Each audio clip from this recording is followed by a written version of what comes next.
Welcome everyone to another edition of Pants Optional. This is Pop Code HQ Zoom interview segment where we chat with comic book creators about the latest projects and get the lowdown, but from the waist up. From 2510 Press is the latest in the ongoing saga that is the Monster Matador. Afropocalypse, a new original 64-page action-adventure story filled with excitement, stunning visuals, and even some laughs.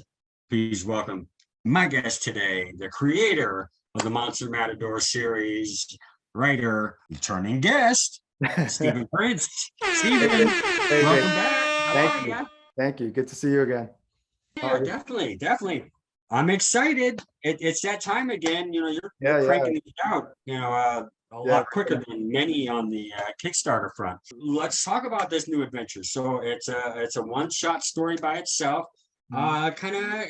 Can you kind of talk to us about the premise of Ramon's new adventure and how does he find his way to Africa this time around? Right. Yeah. So we're trying, like I said, we're doing something a little different this time. Instead of doing single issues, we're doing the whole story in one big one shot. How he finds himself in Africa. If you read our initial miniseries, at the end of it, he's recruited by some mysterious kind of military guys to go fight a monster in Africa. So he's joining a team of kaiju killers that are hunting an ancient evil that has risen in the South African forest. And basically they've got to search and destroy. There have been other teams that have been sent to find this monster, and none of them came back. And this is an international team of the biggest, the baddest kaiju killers around the world. And one of the other things that this story does is it kind of opens up the world of Monster Matador. In our first series, we focused on the Matador. We got to know him. It focused on his part of the world, and now we're sort of like looking to see how these monsters have affected the world all over. But that also there are other fighters, other people who have taken up the challenge to fight these kaiju that have overrun the world. It's Predator meets zombies. That's our elevator pitch. This monster turns animals and people into zombies. So so that's kind of the other challenge that they have too. Yeah, that's kind of the monster that Ramon's out there tackling this time around. And it's also neat to see Ramon Alejandro Estevez Guerrero, the Monster Matador, interact with these new people and work with them, and there's some nice interactions throughout the story. With this installment, the Matador finds himself teamed with quite a large ensemble, and you can actually see him behind me here. Some eagle-eyed viewers or comic book, there it is right there. It's beautiful. Familiar with comic book creators on the indie scene, you might recognize a few of these guys. I know I did. You got it from their names, but a little bit of their personality comes out in the story as well. So on the story side of this, how did Ramon come to require or team up with such a large group of people in this kind of battle? And then on the fun side of it, what made you bring in your creator friends to provide some realism to the individuals with whom they're based upon? Yeah, so for every story, I try to find a new twist on the fighting monster thing, because otherwise it's just kind of like, okay, at the end of the day, it's kind of like, he has to fight a monster, right? So this time around, I thought it would be cool to do a kind of a, man on a mission sort of story. And that always brings out some great characters and great interactions and things like that. And with Ramon in this one, obviously he's recruited, and, they've got all these badasses. It's a big group. So, this thing that they're hunting is, they're not messing around here. This is a monster that requires, the full force of these guys. And so it's a bunch of, what's fun is when you get a bunch of these A-types and they're all just kind of like, they're all, you know, and Ramon too is used to being the leader, and he's kind of not the leader here. So he's kind of butting heads with Kalisha, who's this mysterious woman who's recruited all these monsters, and she's leading the team. But the Matador, just by, you know, just by who he is, he's constantly kind of like stepping in front of her. So there's all this tension that develops between the group, and everybody, you know, some of them are there just to kind of like, you know, I mean, they're all there just to kill the monster. You know, they want that, like the glory of killing it. So they're all trying to like one up each other. So there's a lot of fun interactions. And you mentioned the indie creators and how they came to be. So there's three of them. I'm pointing to your screen, but obviously you can't see what I'm pointing. But you'll recognize some from Jason's show. The first two that are my absolute favorite are the German duo of Hans and Schrader. And these two guys are based on the creators of Baby Badass, Dave Schrader and Christian Horn. And Christian Horn's middle name is Hans. So that's kind of where the Hans comes from. And okay, I thought it was kind of just a play off Horn to, yeah, Christian's the only one I don't believe I've interviewed. okay, yeah, he does. I definitely have with your other two. Yeah. So they, Dave and I were tabling at Long Beach Comic-Con, and we got to talking about the Baby Badass and how it was created and whatnot. And at the time I was drawing a kind of some mercenaries in a jungle for something. And the name Hans and Schrader just kind of popped into my head. And we were just going back and forth on how funny that would be. And I kind of came up with the idea of Schrader, obviously being the big guy with the, you know, the Gatling gun and as being kind of a Werner Herzog crossed with Arnold Schwarzenegger. And that's kind of his personality in this. And when I was working on Afropocalypse, it just sort of grew out from there. I knew it would be kind of like a team, and they just fit perfectly in there. And because the story, because I'm a big Predator fan, the original movie is, you know, it's practically know it by heart. And this is, I guess, my love letter in a way to that movie.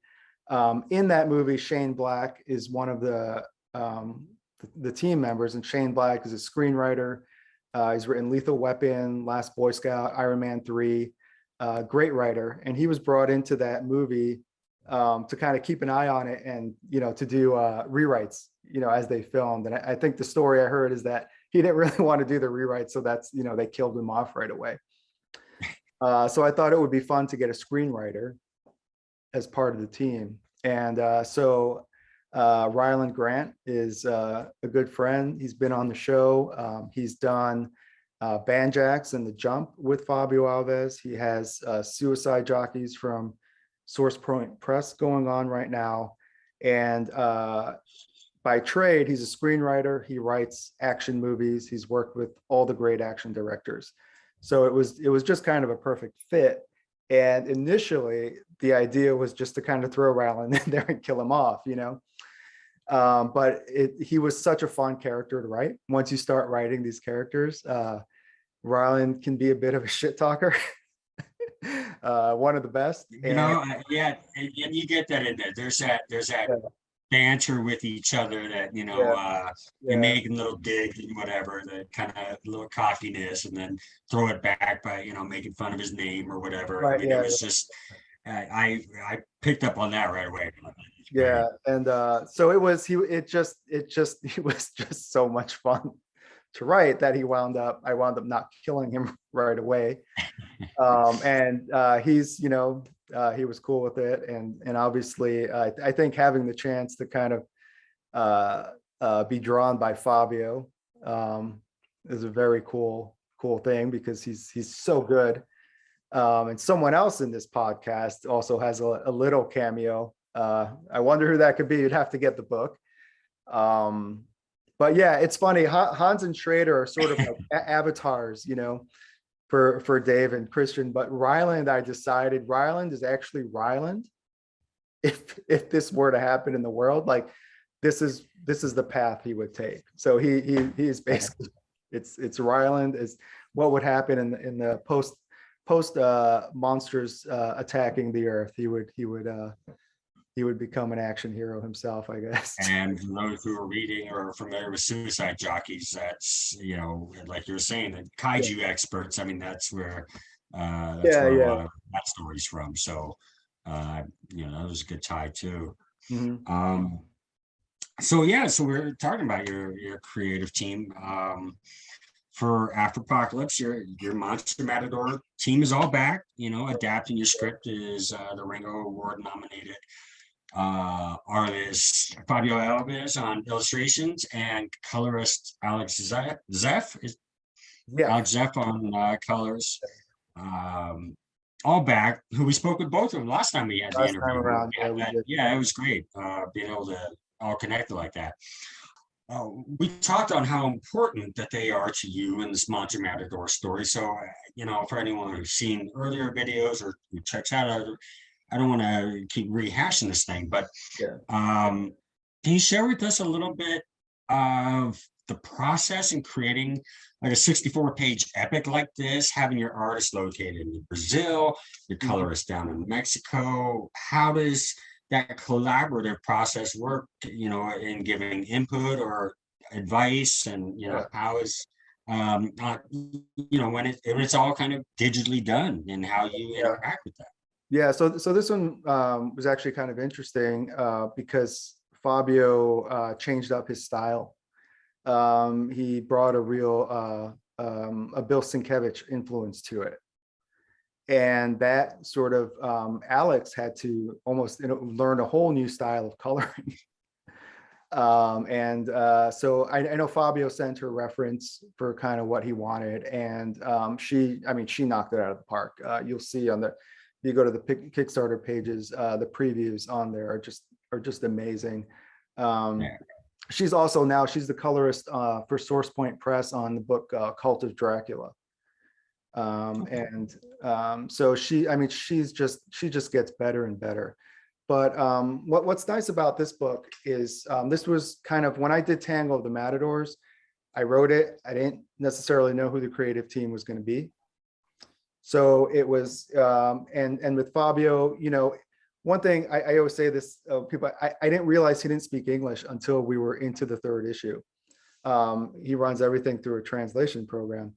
I didn't realize that. So one thing, it's kind of, because sometimes you get pages back, or there were things that I was like, wait a minute, that's not exactly what I was writing. But so with this script, he's also big into horror. So we kind of added a bit more of a horror element to this one. But what's nice about this script is this is now like we're kind of like a creative team where we're used to each other, it was pretty smooth sailing on it. Not that the other one wasn't, but you're always kind of like learning, and like I said, with Fabio, sometimes it's a language barrier. And it's more on my end, because sometimes, when you're talking, you're just using slang or whatever, things that in English would come across. But if you run it through a translation program, it's not necessarily gonna be as clear. But usually with Fabio, I send him the script, and then he'll start doing layouts, and we'll work through the layouts. And we'll kind of adjust and adapt the story. This one was pretty tricky because, as you can tell by that poster, there's a lot of characters in it. And Fabio kept asking me, when do I get to kill some of these people? When do I get to kill some of them? And one of the things you'll see in the book, and what makes Fabio so great is how well he handled such a large cast.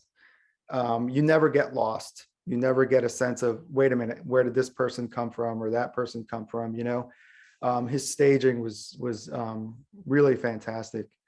And it seems like every issue that comes out, it seems like he improves upon the last one. I mean, that's sort of the time, the detail in some of these, like if you know Ryland, you can't miss it. Yeah, I mean, you know that's, I mean, he captures that look. Even my ugly mug, somehow it looks like yeah, me, yeah, yeah. so nothing really defining, but yeah, so yeah, that's, yeah, because that is really unique, because yeah, you do have that, like when we had him on our group interview last time, he had a translator with Yeah, him to help in that. yeah. But yeah, that seems like that would be kind of a, yeah, an obstacle to have to face, because does it translate properly? Yeah. Are we, you know, yeah, speaking, but the more you guys work together, I'm sure you guys, Yeah, I mean, we're like, I mean, we're at the point now where, we obviously read each other's minds, but I think because I used to draw myself, I also kind of like, I know when you're going from script to thumbnails to whatever, things change because things, you look at how the page lays out. So I'm pretty loose in terms of, we have a very open collaboration, I guess is what I'm trying to say. And I think it's nice for him because it lets him kind of express himself. And the same with he Alex. seems like an incredible guy to work with. Yeah, it's great because you're getting back. And he's one of those artists he's so hard on himself, and he'll send a page and be like, Hey, I'm not happy with it. I'm like, what are you talking about? Like look at this poster that's behind you, like how can you not, how can you improve that? And with Alex, I've been pretty hands off with the colors. I kind of let her do her thing. And you can look at from where she first started in Tango the Matadors to where she is now. I always say Fabio is, and we said this when they were on there, Fabio is an incredibly difficult artist to color, because the way he draws, it's not that it's missing anything, but you really need to understand the structure because so much of it in the black and white is implied. Your eyes will fill that in, everything in there. But in color, right. you have to really pay attention, to what you're coloring and, the structure of it, whatnot. And Alex is fantastic at with that, but she also has such an interesting palette. Um, she uses colors, bright colors and just interesting colors that you wouldn't normally kind of see, or they might, under the hand of a different colorist might kind of stand out too much or whatever. But with this one, especially taking place in Africa, she uses these beautiful purples and pinks and oranges and things like that. It It's really, came out. It came out beautifully on the review copy.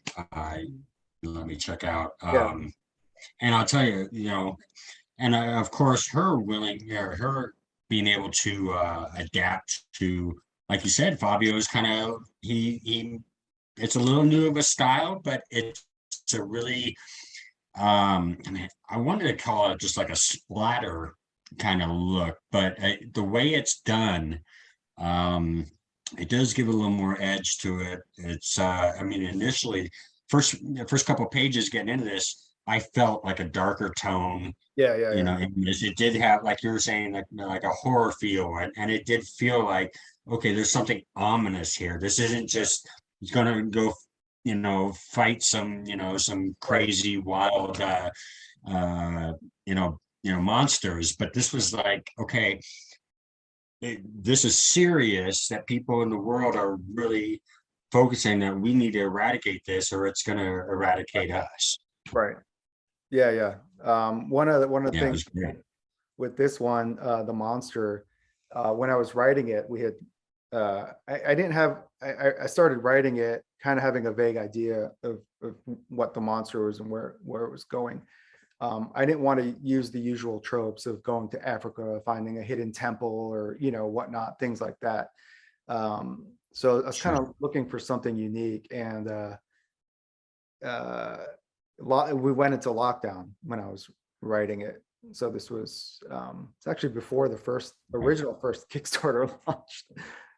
So see how far ahead we are. But and it suddenly hit me. I had set up these zombie animals in there and whatnot, and it suddenly hit me, which is, how do it's almost in this one, it's kind of interesting because it's almost like an existential crisis, which is how do you fight a virus?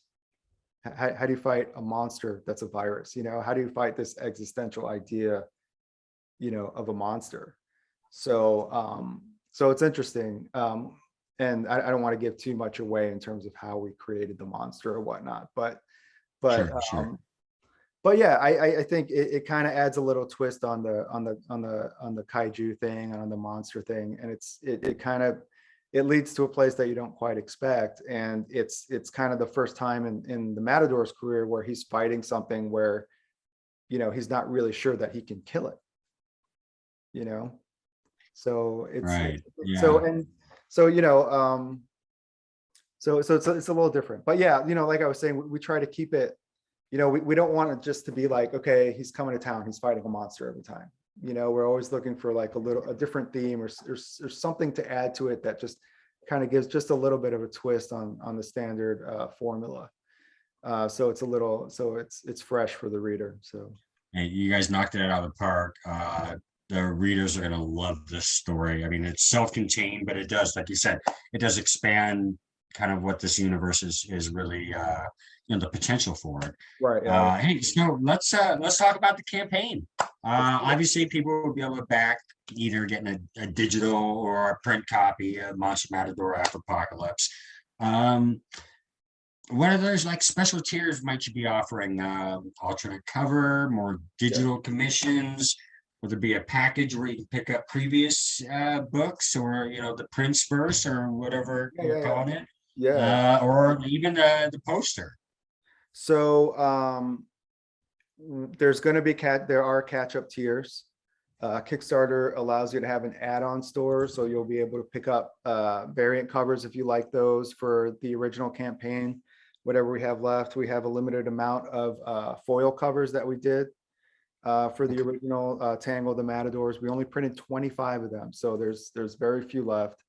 But for this one, for After Apocalypse, we have the main cover. Every physical copy will come with a press photo, which is of the poster of the photo. We call it a photo because it looks like a photo.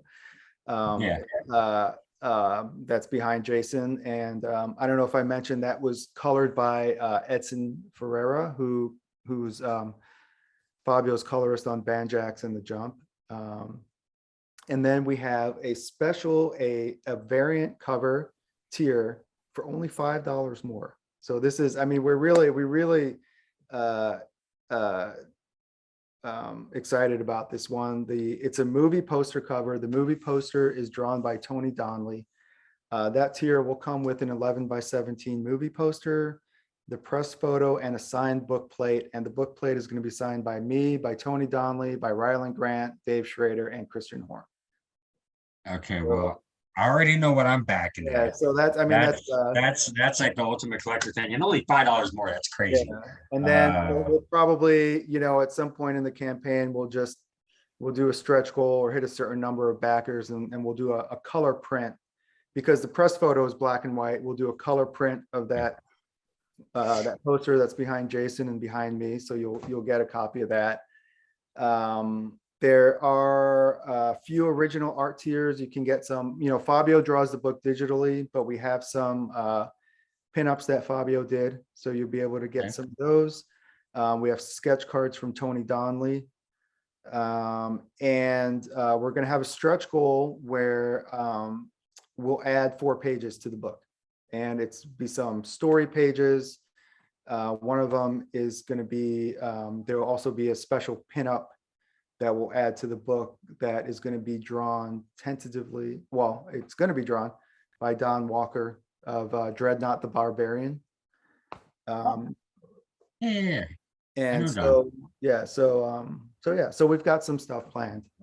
But our focus as always is it's the book, it's the story. I try not to go too crazy with